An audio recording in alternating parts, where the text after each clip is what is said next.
शकूर साहब, आपसे क्योंकि ये उन्वान है अफसाना ज़िंदगी का, तो ज़ाहिर बात में ज़िंदगी के इब्तिदाई हालात भी मालूम करने थे और हमारे क़ारीन को भी पता चलना चाहिए, तो वो आपने बड़ी तफसील से बयान कर दिया। फिर अब आप कहाँ पहुँच गए? हाँ, बहरीन। बहरीन पहुँच गए। अच्छा, बहरीन से लेके अब थोड़ा सा इसका भी वाक़या बता दें, तो फिर हम आपके इल्मी कामों की तरफ और अदबी कामों की तरफ आएँ। अच्छा, बहरीन में मैंने तकरीबन 3-3.5 महीने बैंक में मुलाजमत की। अच्छा। वहाँ से फिर वहाँ एक 5 स्टार होटल था हिल्टन, अच्छा वहाँ चला गया। जी। अच्छा, हिल्टन की मुलाजमत में एक चीज़ ये हुई कि वहाँ मुझे बहुत से लोगों से मिलने का मौका मिला। अच्छा। तो वो बहरीन का वाहिद 5 स्टार होटल था, तो वहाँ बड़ी शख्सियात आती थी। आगा हसन अब्दी साहब से वहाँ मेरी मुलाकात हुई और कौसर नियाज़ी साहब वो वहाँ ठहरे थे, उनसे मुलाकात हुई। पाकिस्तान के वज़ीर दाखिला थे खान अब्दुल क़य्यूम खान, वो आए थे, वो वहाँ ठहरे हुए थे। तो उन सबसे मुलाकात रहती थी? मुलाकात में देखने मिलता था मतलब देख, हाँ, और आगा साहब से तो बाकायदा मुलाकात हुई थी काउंटर पे। और फिर एक बोरियों के रूहानी पेशवा थे सैयदना बुरहानुद्दीन साहब, बुरहानुद्दीन, वो साहब आए थे, उनसे मुलाकात हुई। मैंने बाकायदा उनकी दस्तबोशी की जाके वहाँ पर। यासिर अरफ़ात वो आए थे, उनको देखा। तो इस तरह से मतलब एक ज़िंदगी का एक तजुर्बा वहाँ हासिल हो रहा था कि बड़े-बड़े लोगों को देखने मिल रहा था। और तकरीबन 2.5 साल मैंने वहाँ काम किया।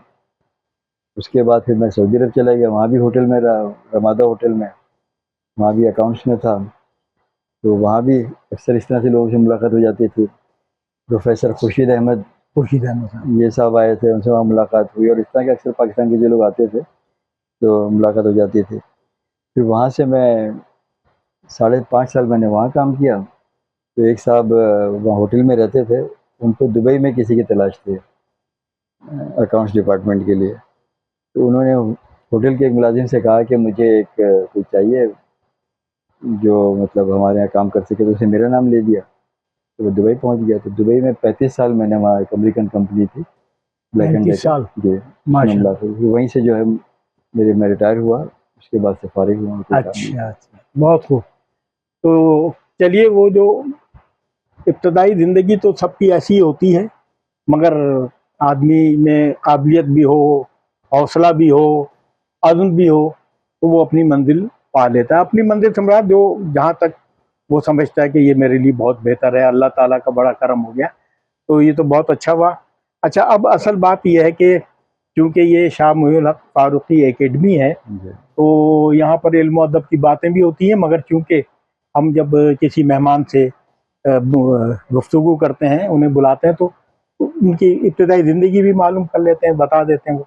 अच्छा, अब ये बताइए कि बकौल आप ही के, आपने कभी कागज़ पेंसिल लेके नहीं लिखा जी। आपने स्टार्ट किया फेसबुक से, तो ये थोड़ी सी कहानी हमें बताइए, हमारे नाज़रीन भी इससे महजूज होंगे। देखिए, मुझे पढ़ने का शौक़ बचपन से था जी। 6 साल की उम्र से मैं अखबार पढ़ लेता था। अच्छा। पूरा किताबें, अखबार हर चीज़ पढ़ लेता, उर्दू पढ़ लेता था 6 साल। पहली क्लास में जब मैं था तो मैं पढ़ सकता था बाकायदा। अच्छा। लिखना मैंने 60 साल की उम्र में शुरू किया। लिखना यानी ये जो कुछ भी मैंने किया है फेसबुक पे, ये 60 साल की बात शुरू 60 साल? जी हाँ। माशाल्लाह, माशाल्लाह। तो इस बीच में तो मतलब लिखने का कोई सिलसिला नहीं था। हाँ, वो नौकरी ऐसी थी, इतनी मसरूफ़ ज़िंदगी थी वो। देखिए, हमारे घर में ये था कि हम जब पाकिस्तान आए थे, हमारे बुजुर्ग, हमारे दादा वगैरह, तो बहुत ही एक मशक्क़त का ज़माना था, बड़ी उन्होंने जद्दोजहद की यहाँ पर। तो हम बहुत ही यानी शुरू का जो माहौल था, मुझे याद है कि हमारे घर में ज़रूरत से ज़्यादा कोई चीज़ नहीं थी और ज़रूरत की चीज़ें भी बहुत ही महदूद थी, लेकिन किसी चीज़ की कमी नहीं महसूस होती थी। तो उन हालात में भी ये था कि हमारे वालिदैन जो थे, ख़ासतौर मेरे वालिद साहब और मेरे चचा, वो हमें महीने में 1 आध किताब ज़रूर दिलवाते थे। वाह! अच्छा, वालिद साहब को भी किताबों का शौक़ था, चचा को भी था। हमने ज़िंदगी में कभी देखा नहीं कि वालिद साहब घर में आ रहे हैं शाम को, तो उनके हाथ में 2 चीज़ें हमेशा होती थी। एक हमारे लिए कोई खाने-पीने की चीज़, कोई फल या मिठाई या कोई नमकीन चीज़ वो, और एक कोई किताब, रिसाला, अखबार, कुछ ना कुछ ज़रूर होता था। और मैंने कभी वालिद साहब को नहीं देखा कि वो बिस्तर पे गए सोने के लिए और सीधे जाके सो गए। हमेशा वो कुछ पढ़ते हुए सोते थे। अच्छा, और रिसाले और किताबें ऐसे लाते थे कि हर मौज़ू पे और हर ज़बान का, यानी उर्दू और अंग्रेज़ी तो आती थी, हमारे घर में गुजराती के रिसाले आते थे और हमारे वालिद साहब पढ़ सकते थे। कभी-कभार मराठी का कोई इंडिया से आता तो मराठी का रिसाला आता था, अखबार वगैरह वो लेके आते थे घर पे, वो पढ़ सकते थे। अच्छा, और 20वीं सदी दिल्ली दिल्ली शमा का। नई दिल्ली, यानी ये शमा नई दिल्ली फिल्मी रिसाला था, वो भी आता था। तो माहिरुल कादरी का फरहान और आपका जमात इस्लामी का तर्जुमानुल कुरान, ये तर्जुमानुल कुरान यहाँ तो तक बहुत के मशहूर था उनका। जमात अहमदिया का अल फजल, अच्छा वो भी हमारे घर में आता था। अच्छा, फिर जफ़र नियाज़ी का नक्काद एक रिसाला होता था, जी, वो जफर बाकायदगी से नियाज़ी। आता था। नियाज़ फतेहपुरी का निगार और नकूश और सीप और क्या कहते हैं, ये जितने रिसाले थे, नया दौर, नया दौर। ये हर तरह की किताबें हमारे घर में नज़र आती थी। और हमारे लिए खिलौना नई दिल्ली, खिलौना लाहौर, खिलौना कराची और नौनिहाल, नौनिहाल, तालीम और तरबियत भी होगा। तालीम व तरबियत, गुंचा, बच्चों की यही थे दुनिया, उस जमाने में, बच्चों के रिसाले भी यही, बच्चों की दुनिया, जी हाँ, फुलवारी, ये फुलवारी। रिसाले बाकायदगी से आते थे। हाँ। तो वो पढ़ने का शौक़ बचपन से था, लिखने की तरफ कभी गौर नहीं किया था। तो सारी ज़िंदगी वो पढ़ने का ही शौक़ रहा। और जब बड़े हो गए तो मेरे चचा को भी बड़ा शौक़ था, तो वो घर में शफ़ीक़ुर रहमान, मुश्ताक़ अहमद यूसुफ़ी, इब्ने इंशा और अशफ़ाक़ अहमद, कर्नल मोहम्मद खान भी कर्नल होंगे। मोहम्मद खान, ये सारी किताबें, यहाँ तक कि जोश साहब की यादों की बारात, बारात, वो एक है, और बाकी के वो लाके उन्होंने जो है ऊपर रखी हुई थी। ताकि हम ना पढ़े, तो उनसे चुपके पड़ी थी वो। जी हाँ जी, अच्छा। तो बस ये पढ़ने का शौक़ था। लिखने की कहानी ज़रा अजीब सी है कि जब ये मोबाइल फ़ोन आ गया, एंड्रॉयड वगैरह, तो मेरे बेटे ने मुझे एक फ़ोन लेके दे दिया। तो उन दिनों मेरी जो बेगम थी वो शदीद बीमार थी, वो मतलब बिस्तर पे थी और तकरीबन 2-3 साल वो बिस्तर पे रहीं। अच्छा। तो मुझे अक्सर दफ्तर से छुट्टी लेनी पड़ती थी और मैं घर पे रहता था उनको देखने के लिए। तो कभी वो सो जाती थी तो मैं अपना, मुझे मेरे बेटे ने फ़ोन ला के दिया, तो उस पे अपना मैं खेलता रहता था। तो उसमें उसने मुझे उर्दू फ़ॉन्ट डाउनलोड करके दे दिया था। तो मैंने जब फ़ेसबुक बनाया तो मुझे पता नहीं कि फ़ेसबुक पे करते क्या हैं। अच्छा। तो उसमें किस तरह से कुछ लिखा जाता है या कैसे वो लोगों से कॉन्टैक्ट करते हैं। इत्तेफ़ाक से मैंने अपने कुछ, मेरे घर के लोग थे, बच्चे थे या रिश्तेदार थे, उनको वो शामिल थे फ़ेसबुक पे, अच्छा। और कोई नहीं था।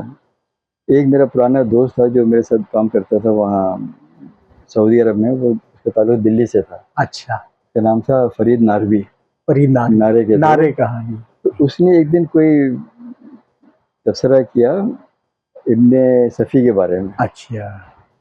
तो वो मैंने पढ़ा, तो मैंने अपना उस पे तबसरा डाल दिया कि हम जो है इब्ने सफ़ी को बचपन से पढ़ते आ रहे थे। तो उस पे अहमद सफ़ी जो है उनके साहबज़ादे, उनका तबसरा आया, उन्होंने शुक्रिया अदा किया। तो उस नाम से मैं थोड़ा चौंका, ये अहमद सफ़ी और इब्ने सफ़ी कोई रिश्ता होगा? तो मैं, अच्छा, ये अंग्रेज़ी में गुफ्तगू हो रही थी सारी। अच्छा। मैंने पूछा कि आर यू रिलेटेड टू इब्ने सफ़ी? इब्ने तो उन्होंने सफ़ी। कहा कि हाँ, मैं उनका बेटा हूँ। वो तो फिर मैंने डरते-डरते उनको, वो पहली बार किसी मतलब एक अजनबी को मैंने दरख्वास्त भेजी, वो दोस्ती की, फ्रेंडशिप की जो होती है रिक्वेस्ट, उन्होंने फ़ौरन कबूल कर लिया। अब जब उनके साथ हो गई तो फिर उनकी मैं पोस्ट वगैरह देखता था, तो उस पे अखिल अब्बास जाफ़ी नज़र आते थे, अमीन भायानी। तो फिर मैंने भी आहिस्ता-आहिस्ता गुफ्तगू में हिस्सा लेना शुरू किया। फिर मैंने अखिल से दोस्ती की, आबिद अली बेग साहब से दोस्ती की, अनवार अहमद, और फिर सलीम फ़ारूक़ी साहब से भी इस तरह से बात हुई मेरी वहाँ पे। आहिस्ता-आहिस्ता एक हल्का वो बन गया। तो एक दिन ये हुआ कि मैं एक तस्वीर देख रहा था उसी पे, फ़ेसबुक पे। तो कराची के, पाकिस्तान के 2 मशहूर कमेंटेटर थे, उमर कुरैशी और उमर कुरैशी, जमशेद मार्कर। खेल वाले। जी हाँ, वो दोनों मुझे क्रिकेट के, हाँ। उनकी दोनों की तस्वीर नज़र आई। तो मुझे ख़्याल आया कि कराची में ऐसी बहुत सारी शख्सियात थीं जो बड़ी मशहूर हुईं। तो मैंने पहला जो था वो खाका एक अंग्रेज़ी में लिखा था, वो उमर कुरैशी और जमशेद मार्कर के बारे में। तो वो उस पे अखिल अब्बास जाफ़री का तबसरा आया था और ज़्यादा लोगों ने नहीं पढ़ा उसे। तो मैंने कहा ये अगर इस तरह का सिलसिला शुरू किया जाए, जो कराची के लोग हैं, तो शायद लोग पढ़ें। तो दूसरा खाका मैंने लिखा था, ये एक होते थे अलहाज फजल अहमद कश्मीर वाला, जी जी, कश्मीर वाला। बड़ी दिलचस्प शख्सियत थे वो। और एक थे आपके उस्ताद महबूब निराले आलम, हो, तो उनके बारे में ये तो इब्ने सफ़ी का जिंदा किरदार था। वो राशिद अशरफ की एक वेबसाइट थी, वहाँ से उनके बारे में मालूमात ली मैंने। फिर एक थे इस्लाम सलमानी BA, जी जो बार्बर बरादरी के जी, लीडर थे, उनके आराशे बारे में जी। येसु। और एक थे मौलाना अब्दुल कुद्दूस बिहारी, कुद्दूस बिहारी साहब। तो उनके बारे में मुझे ज़्यादा नहीं पता था, उसमें सलीम भाई ने मुझे थोड़ा सा मवाद दिया था। अच्छा। तो मैंने एक छोटा सा एक वो बना के, जिसे ब्लॉग कहते हैं, मतलब वो कोई तहरीर जी मजमून जी नहीं जी, था, हाँ उनके ब्लॉग। बारे में लिखा। हाँ। तो फिर लोग ज़रा से चौंके, जो अच्छा। फेसबुक पे जो थे, कि ये ज़रा उनको अच्छा लगा सिलसिला। तो वहाँ भी इतना ज़्यादा कोई वो नहीं हुआ था। उसके बाद फिर मैंने लिखा एक मजमून मौलाना एहतशाम अल थानवी और अल्लामा रशीद तुराबी, तो उस पे ज़रा और लोग आए करीब। फिर चौथा जो मैंने लिखा, और ये हर एक एक दिन के वक्फे से लिख रहा था, अच्छा। चौथा था वो इब्ने सफ़ी और इब्राहिम जलीस के बारे में। तो उस पे ज़ाहिर है ज्यादा अहमद कमेंट्स आ सफ़ी गए। आए और अच्छा। उसको लोगों ने, तो वहाँ से जो है ना काफ़ी लोग उस पे आ गए। तो उस वक्त अहमद सफ़ी ने कहा कि अगर ये सिलसिला आप किताब की शक्ल में करें, और ये हाँ चौथा ही वो था, हाँ, और वो कोई मज़ामीन नहीं थे, वो सिर्फ चंद जुमले होते थे उनके बारे वो में। याददाश्तें थी। जी। जी। तो इसको अगर आप किताब के सिलसिले में किताबी शक्ल दें तो बहुत अच्छा रहेगा। तो उसमें यह था कि जो लोगों के तबसरे होते थे वो बड़े दिलचस्प होते थे, तो अगर वो उनको भी जमा करके एक बना लेते किताब, तो बड़ी अच्छी दस्तावेज बन जाते। तो जब मैंने वो सिलसिला शुरू किया तो लोगों को अच्छा लगने लगा। हम्म। अच्छा, उसमें एक चीज़ ये थी कि एक तो जो लोग उस दौर से गुजर चुके थे जी, उनको ज्यादा उसमें लुत्फ आया। लुत्फ़ आता था, हाँ। और नई नस्ल को ये होता था कि ये सब कराची में होता था, इस तरह के लोग थे, वो भी पढ़ने लगे बड़े शौक से।